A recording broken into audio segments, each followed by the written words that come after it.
Friends, तो शुरुआत है आज एक नई वीडियो की जिसमें हम कुछ नई चीज़ें, जैसे कि कल हमने नंबर सिस्टम के बारे में पढ़ा था, तो आज हम शुरुआत करते हैं अपने नंबर सिस्टम में रेशनल और इरेशनल नंबर की। बाकी आप सभी जानते हैं, मैंने कल डीपली समझा दिया था बाकी नंबर्स को, लेकिन रेशनल और इरेशनल की कुछ खासियत है। तो आज हम जो शुरुआत करेंगे वो रेशनल नंबर और इरेशनल नंबर की बात करेंगे। तो सबसे पहले मैं आपको बताऊँगा, हम स्टार्ट करते हैं रेशनल नंबर से। क्या होता है रेशनल नंबर? तो रेशनल नंबर मैंने कल आपको थोड़ा सा बताया भी था। रेशनल नंबर क्या बोलते हैं इसको? परिमेय संख्या हिंदी में, ठीक है। तो रेशनल नंबर क्या होता है? रेशनल नंबर को हम एक ऐसा नंबर जिसको हम क्या कर सकते हैं, P/Q के फॉर्म में नोट कर सकते हैं, लिख सकते हैं, ठीक है। अब P/Q का मतलब क्या है? P/Q से डरना नहीं है, ये P/Q कुछ भी हो सकता है, इंटीजर्स कुछ भी नंबर्स हो सकते हैं, ठीक है, इंटीजर्स भी कह सकते हैं आप। यहाँ पे A/B यानी कि इस टाइप के डिवाइड वाले फॉर्म में आप लिख सकते हैं, जिन नंबर्स को, उनको हम बोलते हैं रेशनल नंबर। और जो इसका डिनोमिनेटर होता है, हिंदी में कहीं तो इसको अंश बोलते हैं, इसको हर बोलते हैं, जो इसका डिनोमिनेटर होता है Q, जो मैंने Q यहाँ B लिखा है, जो नीचे वाला है, तो वो कभी भी जीरो नहीं होना चाहिए। आई बात समझ? वो जीरो इसलिए नहीं होना चाहिए, अगर मान लीजिए मैंने 2.0 लिखा तो ये हमारा इनडिफाइंड होता है। और ऐसा क्यों होता है, इसके पीछे का रीजन हम जानते हैं। मैंने देखा कि सभी लोगों को पता तो है, लेकिन 2.0 या 1.0 कितना अपॉन कितना जीरो अगर हो तो वो इनडिफाइंड हो जाता है। लेकिन ऐसा क्यों होता है, आइए इसका पीछे का रीजन जानते हैं। मैं कुछ चीजें बता देता हूँ। मैंने लिखा जीरो को मैंने किसी से डिवाइड किया, मान लीजिए 224 लेते हैं, हमने 24/0 लिखा, ठीक है। तो मैंने जीरो को 24 से क्या करना है, डिवाइड करना है। तो आप मुझे बताइए कि किससे डिवाइड जाएगा? किससे डिवाइड जा सकता है? अगर मैं यहाँ पर 2 लाना है तो 0 1 जा भी करूँ तो 0 आएगा, या 0 2 जा भी करूँ तो 0 आएगा, या 3 जा करूँ तो 0 ही आना है, और माइनस करोगे तो 2 में से 0 2 ही आएगा।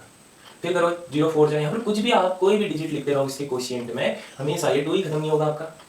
4 तो छोड़ दो, 4 तो बस ही नहीं है, 2 ही खत्म नहीं कर सकते आप। तो इसीलिए कभी भी डिनोमिनेटर में अगर 0 होता है तो उसको हम इनडिफाइंड कहते हैं। आई बात समझ में? तो रेशनल नंबर हमने देखा कि रेशनल नंबर में हमारा क्या होता है, जिसको हम P/Q के फॉर्म में लिख सकते हैं, वो हमारा रेशनल नंबर होता है। कुछ एग्जांपल्स हम लेते हैं रेशनल नंबर्स के। पहला एग्जांपल है इंटीजर्स के। आपको पता है कि इंटीजर्स क्या रेशनल नंबर होंगे या नहीं होंगे? आपको पता है इंटीजर्स क्या होते हैं? अगर आप माइनस के लिखो तो -2 -1 6 -6 -5, या पॉजिटिव के लिखे तो 5 4 1 2 6 8, कुछ भी लिखो, ये इंटीजर्स हैं आपके। हमें ये चेक करना है कि ये रेशनल नंबर होंगे या नहीं होंगे, ठीक है। तो आपको पता है कि रेशनल नंबर को हम कैसे लिखते हैं? हमेशा जो भी हम P/Q के फॉर्म में लिख सकते हैं उनको हम कहेंगे रेशनल नंबर, ठीक।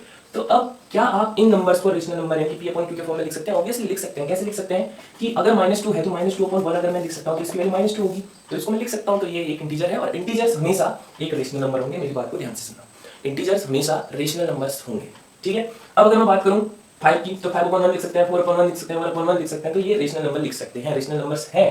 क्यों? क्योंकि यहाँ पर कभी भी जीरो नहीं आ रहा है, ना ही 1 की उसमें कोई जीरो आ रहा है, तो इसका मतलब ये रेशनल नंबर्स हैं हमारे, ठीक। और दूसरी चीज हमने ये चीज सीखी कि इंटीजर्स, सारे इंटीजर्स हमारे क्या होंगे? Rational number. All integers are rational numbers. But एक चीज क्या होगा, अगर मैं रेशनल नंबर्स देखूं तो रेशनल नंबर्स क्या मेरा 5/4 रेशनल नंबर होगा या नहीं होगा? चलिए देखते हैं। 5/4 को हम P/Q के फॉर्म में लिख सकते हैं, Q does not equal to 0, तो ये रेशनल नंबर है। लेकिन एक चीज समझना, क्या ये इंटीजर होगा? ये इंटीजर तो नहीं है ना, क्योंकि ये पूरा नहीं है। तो यहाँ पर एक चीज सीखने वाली ये चीज हमारे पास आई कि सारे इंटीजर्स, ध्यान से मेरी बात को सुना, कि सारे इंटीजर्स रेशनल नंबर हो सकते हैं, लेकिन सारे रेशनल नंबर इंटीजर नहीं हो सकते हैं।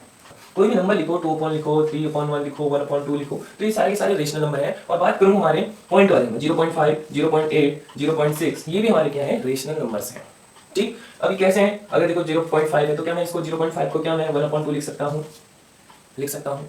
क्या मैं इसको 8/10 लिख सकता हूँ? लिख सकता हूँ। P/Q के फॉर्म में अगर मैं लिखूंगा तो 8/10, और 10 is not equal to 0, so that is rational numbers, ठीक है। तो अगर दूसरी बात यहाँ पर मेरे पास ये आ रही कि रियल नंबर्स, हमने जब कल रियल नंबर्स पढ़ा तो जिन रियल नंबर्स क्या होते हैं, जिनको हम किसी नंबर लाइन में शो कर सकते हैं, तो सारे सारे रियल नंबर्स क्या होंगे? हमारे इंटीजर्स रियल नंबर है, नेचुरल नंबर रियल नंबर्स है, ओवल नंबर्स रियल नंबर्स हैं। तो हम देखेंगे कि वो सारे के सारे हमारे किस में आ जाते हैं? रियल नंबर्स में। तो रेशनल नंबर, मुझे लगता है कि रेशनल नंबर आपको समझ में आ गया होगा कि रेशनल नंबर वो नंबर्स होते हैं जिनको हम P/Q के फॉर्म में लिख सकते हैं, और सारे के सारे इंटीजर्स हमारे क्या होंगे? रेशनल नंबर्स होंगे। बट सारे के सारे रेशनल हमारे इंटीजर्स नहीं हो सकते। क्यों नहीं हो सकते? 5 तो हमारे इंटीजर्स हो सकता है, रेशनल नंबर भी हो सकता है, लेकिन 5/4 हमारा रेशनल नंबर हो सकता है, लेकिन इंटीजर नहीं होगा। इंटीजर अपने आप में क्या होता है? पूरा नंबर होता है, ठीक। दूसरा है इरेशनल नंबर। इरेशनल नंबर क्या होते हैं? फिर इरेशनल नंबर वो नंबर्स होते हैं जिनको हम P/Q के फॉर्म में नहीं लिख सकते हैं। यानी कि रेशनल नंबर P/Q के फॉर्म में लिख सकते हैं, लेकिन इरेशनल नंबर को हम P/Q के फॉर्म में नहीं लिख सकते हैं। जैसे अगर मैं रूट वाले क्वेश्चंस की बात करूं तो √3 √2 √5 √10, जिनका रूट नहीं हो सकता तो वो हमारे क्या होंगे? Irrational number. अगर मैं बात करूं √4 की, तो √4 का तो रूट होता है, वो कितना होता है? 2 होता है। अगर मैं 2 बोलूं तो 2/1 लिख सकता हूं, तो that is √4 is equal to 2 and 2/1 is a rational number.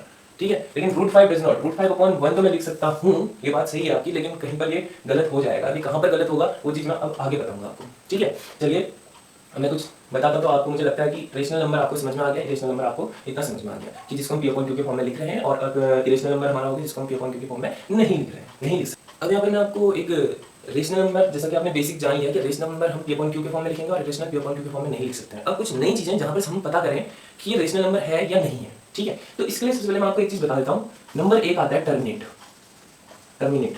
अभी क्या होता है टर्मिनेट, मैं समझाऊंगा। नंबर 2 आता है नॉन टर्मिनेट, ठीक है, शॉर्ट लिख रहा हूँ तो समझ जाना। और नंबर 3 आता है हमारा नॉन रिपीटिंग, एंड नंबर 4 आता है हमारा रिपीटिंग। इस चीज को समझना, ये सबसे मोस्ट इंपोर्टेंट है रेशनल और इरेशनल में। एक बार आपको ये समझ में आ गया टर्मिनेट क्या होता है, नॉन टर्मिनेट क्या होता है, नॉन रिपीटिंग क्या होता है, रिपीटिंग क्या होता है, अगर आप इन चीजों को पकड़ लोगे, जो चीज मैंने 4 पॉइंट्स लिखे हैं, अगर इन चीजों को आपने पकड़ लिया तो डेफिनेटली आपको रेशनल और इरेशनल में कोई प्रॉब्लम नहीं होगी, ठीक है। बेसिक तो वही है, पी अपॉन क्यू के फॉर्म में लिख सकते हैं और नहीं लिख सकते हैं, रेशनल हो गया। लेकिन जो मेन पॉइंट 4 पॉइंट्स ये हैं, terminate, non terminate and non repeating and repeating, ठीक है। चलिए इसको स्टार्ट करते हैं। टर्मिनेट क्या होता है, देखिए टर्मिनेट का मतलब हो जाता है पूरी की पूरी तरह से डिवाइड हो जाना या रिमाइंडर 0 आ जाना, ठीक। जैसे अगर मैं बात करूं 10/5, ठीक है, 10/5 की अगर मैं बात करूं, क्या ये टर्मिनेट होगा? अभी टर्मिनेट अगर होगा, कैसे टर्मिनेट, यानी कि अगर मैं इसका डिवाइड करूं 5 × 5 5 × 10, तो ये क्या हो जा रहा है हमारा, डिवाइड हो जा रहा है। और डिवाइड हो जा रहा है, इसका मतलब ये क्या हो जा रहा है, टर्मिनेट हो जा रहा है। यानी कि जहां पर आपका रिमाइंडर क्या हो गया, रिमाइंडर वहां पे आपका 0 अगर हो जा रहा है तो वो हमारा टर्मिनेट होना, ठीक है। ऐसे हमारे और भी हो सकते हैं, 20/5 कर लो या 60/6 कर लो, तो ये टर्मिनेट वाले। और नॉन टर्मिनेट क्या होता है, यानी नॉन टर्मिनेट वो होता है जहां पर हमारा वो टर्मिनेट, यानी कि रिमाइंडर 0 आएगा ही नहीं, यानी कि रिमाइंडर वहां पे 0 नहीं आएगा, वो बढ़ते चले जाएगा, बढ़ते चले जाएगा, बढ़ते चले जाएगा। जैसे मैं बात करूं 2.468, जिस मान लो हमने डिवाइड करा 2.468 2 4 4 3 2 1 4 4, इस तरीके से आते जाए कि रिमाइंडर 0 नहीं आ रहा। पर ऐसा भी हो सकता है, ऐसा भी आ सकता है 2.444444444 रिपीट चलते जा रहा है, ये भी हो सकता है, ये भी टर्मिनेट नहीं है। तो टर्मिनेट यानी कि रिमाइंडर जहां पर 0 आ रहा है उसको टर्मिनेट कहेंगे, और नॉन टर्मिनेट जहां पर रिमाइंडर 0 नहीं आ रहा है, ठीक है। यहाँ पर देखो रिमाइंडर 0 आ सकता है, नहीं आ सकता है, ये चलता जाएगा। दूसरा यहाँ पर 0 आ रहा है, नहीं आ रहा है, तो ये हो जाएंगे हमारे नॉन टर्मिनेट, ये टर्मिनेट हो गया। नॉन रिपीटिंग क्या होता है, ठीक है, इसी एग्जाम्पल में मैं आपको बताता हूँ, दोनों चीज आ जाएंगी। नॉन रिपीटिंग का मतलब होता है कोई एक डिजिट बार बार अगर नहीं आ रहा, जैसे अगर मैं बात करूं रिपीटिंग की, क्या आपको यहाँ पर रिपीटिंग नजर आ रही है? अगर मैं बात करूं 2.44444, यानी कि इसको मैं ऐसे लिख सकता हूं 2.4 बार, इसको हम बार लिख सकते हैं, बार का मतलब होता है रिपीट हो रहा है, तो ये चीज क्या हो रही है, रिपीटिंग हो रही है, ठीक है। और नॉन रिपीटिंग का मतलब क्या होता है, ये हमारा जहां पर वो टर्मिनेट भी नहीं हो रहा है और रिपीटिंग नहीं आ रही है, यानी कि कोई भी ऐसा नंबर नहीं है जो बार बार आते जा रहा है। अब ऐसा नहीं कि यहाँ पे 4 आ गया, ऐसा ये रिपीटिंग नहीं हुई। रिपीटिंग का मतलब होता है वही डिजिट बार बार आते जाएगा। या रिपीटिंग का मतलब ये भी हुआ, जैसे 2.4866 हुआ, इसके बाद लगातार 4866 4866 4866, यानी 2.4866 का बार, इसको हम बोलेंगे रिपीटिंग, ठीक है। अब ये चीजें सीखने की जरूरत क्यों पड़ी हमें, हम इसी चीज से पता करेंगे, इन्हीं पॉइंट्स से पता करेंगे कि वो हमारा रेशनल नंबर होगा या इरेशनल नंबर होगा। तो ये बात ध्यान में रखना कि रेशनल नंबर में हमारा एक तो टर्मिनेट होगा, दूसरा हमारा नॉन टर्मिनेट होगा, लेकिन उसमें रिपीटिंग आना चाहिए। अगर रिपीटिंग आ रहा है और नॉन टर्मिनेट भी है तो ये हमारा रेशनल नंबर में आ जाएगा, ठीक है। तो बात करें अगर रेशनल नंबर की, तो रेशनल नंबर में हमारे पास होता है नॉन टर्मिनेट, नॉन टर्मिनेट है, क्यों टर्मिनेट नहीं है कोई बात नहीं, रिमाइंडर 0 नहीं है, लेकिन वहां पर नॉन रिपीटिंग आना चाहिए। यानी कि नॉन रिपीटिंग का मतलब ये हुआ कि जैसे मान लीजिए मैंने कोई एग्जांपल दिया 3.6428214 ऐसे बढ़ता चलेगा, ठीक है। अगर आप इस एग्जांपल को ध्यान से देखेंगे तो ये नॉन टर्मिनेट है, क्या इसमें रिमाइंडर 0 है? नहीं, इसमें रिमाइंडर 0 नहीं है। क्या ये रिपीटिंग हो रहा है? नहीं। रिपीटिंग का मतलब ये होता है कि क्या इसके ऊपर नहीं बार है क्या? अगर ये इस तरीके से होता 3.66666 यानी कि 3.6 के ऊपर बार होता, या 3.676767 इस तरीके से होता, यानी कि इसके ऊपर बार है 3.67, तो ये हमारा हो जाता, ये तो हमारा क्या हो जाता, एक रेशनल नंबर हो जाता है, क्योंकि इसमें नॉन टर्मिनेट है और रिपीटिंग है। लेकिन इरेशनल नंबर में हमारा ये पॉइंट रहता है कि वो नॉन टर्मिनेट भी हो और दूसरा नॉन रिपीटिंग भी हो, तो ये हमारे होते हैं इरेशनल नंबर्स, ठीक है। तो आज हमने जाना कि ये इन 4 पॉइंट्स को ध्यान में रखना कि रेशनल नंबर में क्या क्या पॉइंट्स हमारे जरूरी है। रेशनल नंबर वो नंबर्स होंगे जिसमें टर्मिनेट हो जाए टर्म्स और दूसरा रिपीटिंग आए, नॉन टर्मिनेट तो हो लेकिन रिपीटिंग हो, तो ये जो 2 पॉइंट्स आएंगे वो हमारे होंगे रेशनल नंबर्स के। बात करूं इरेशनल नंबर, इरेशनल नंबर में हमने देखा कि वो हमारा नॉन टर्मिनेट होना चाहिए लेकिन नॉन रिपीटिंग, यानी कि उसमें कोई भी डिजिट दोबारा बार बार नहीं आना चाहिए, तो वो हो जाएगा हमारा नॉन रिपीटिंग। और नॉन टर्मिनेट है और नॉन रिपीटिंग है तो वो हो जाएगा हमारा इरेशनल नंबर।